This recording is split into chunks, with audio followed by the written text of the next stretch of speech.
The most important change AI will bring in the next few years won't arrive with a launch event. There won't be a dramatic announcement, no viral demo, no single moment where everyone agrees this is the breakthrough.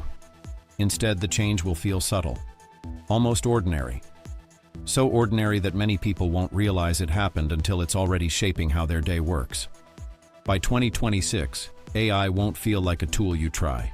It will feel like something that's simply there, working before you ask, adjusting before you notice, deciding before you think to decide. And that's exactly why this next phase matters more than everything that came before. By the end of this video, you'll see why this shift feels helpful at first, and why it quietly changes who's actually making decisions in your day. For the last few years, AI lived in a very visible place. You opened an app, you typed a prompt, you waited for a response, you judged whether it was impressive. You always knew when AI was involved. You chose to engage with it. That era is ending. And this isn't just speculation. Microsoft's leadership has been unusually clear about this shift. They've said that 2026 will be the moment AI moves from discovery to diffusion, away from research spectacle and into practical everyday use. Not smarter demos, not louder breakthroughs, but systems that actually scale. What's replacing it isn't smarter demos. It's systems that don't wait to be invited. Artificial intelligence is moving out of standalone apps and into the background layers of daily life, into operating systems, into workplace tools, into homes, cars, calendars, and routines. Not as something you talk to constantly, but as something that acts continuously. Think about how your day already begins. Notifications arrive pre-sorted. Your calendar is already shaped. Your inbox highlights what matters. Your phone suggests replies before you type. Individually, these feel like conveniences. Together, they mark a shift. This is where AI stops being something you interact with and starts becoming something that sets context. In the workplace, this change feels practical, not futuristic. Documents don't just wait for you to write anymore.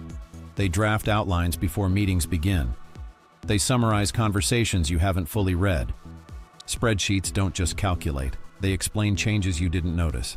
They flag patterns you didn't ask for. Email doesn't simply arrive, it's reordered, filtered, prioritized. None of this requires a prompt. None of it feels like using AI. But if it suddenly disappeared, the friction would be immediate. This is the psychological turning point, and later we'll see what happens when this same logic moves beyond work and into places you don't usually think about as AI. When AI is something you ask for help, you remain in control. When AI becomes the layer that decides what deserves your attention, control becomes harder to define. Humans explain themselves. Systems optimize. The real value of AI in 2026 won't come from assistants that impress you. It will come from systems that reduce friction so effectively that you stop noticing decisions being made. This is most obvious in places people rarely see. AI already manages inventory before shortages appear. Routes customer issues without human triage. Flags security anomalies quietly, only surfacing problems when intervention is unavoidable. These systems don't feel revolutionary. They don't create headlines, but they change outcomes. Problems vanish before they surface. Errors are prevented rather than corrected. Costs fall without visible effort. That's where power accumulates.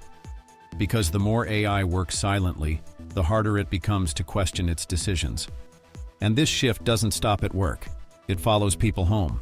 Phones now summarize notifications instead of simply showing them. Photo libraries decide which moments matter. Homes adjust temperature, lighting, and energy use automatically, learning routines rather than waiting for commands. Cars adapt routes and media based on patterns. Wearables infer stress and sleep trends without asking questions. At no point does this feel like a conversation. It feels like anticipation, and anticipation changes expectations. Once people expect systems to act instantly, reliably, and consistently across all their devices, switching ecosystems becomes painful. Not because alternatives don't exist, but because the connective tissue between everything is hard to replace. AI stops being a feature. It becomes infrastructure.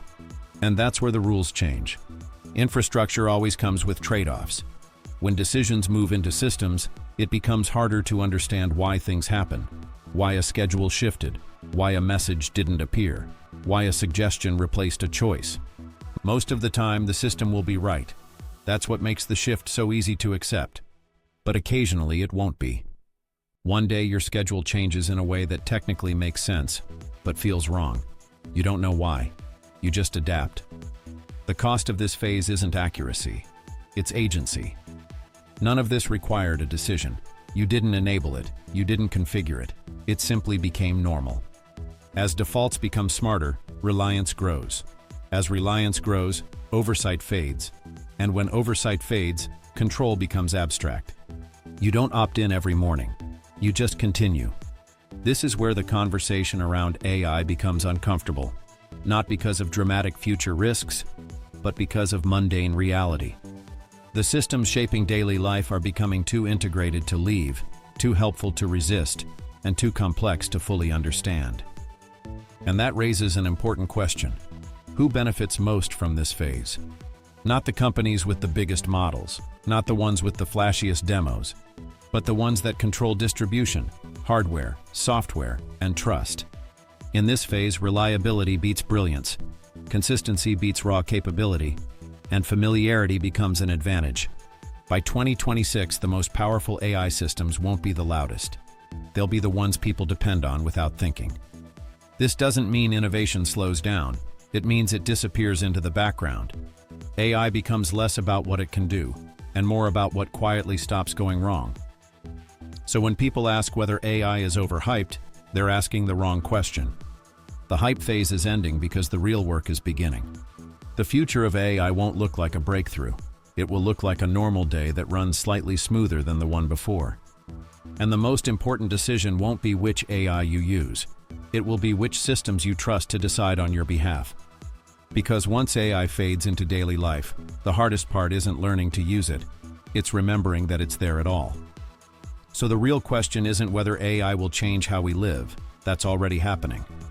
The real question is this: when systems decide for you, do you still feel like you chose? That's the phase AI is entering now. And by 2026, there may be no going back.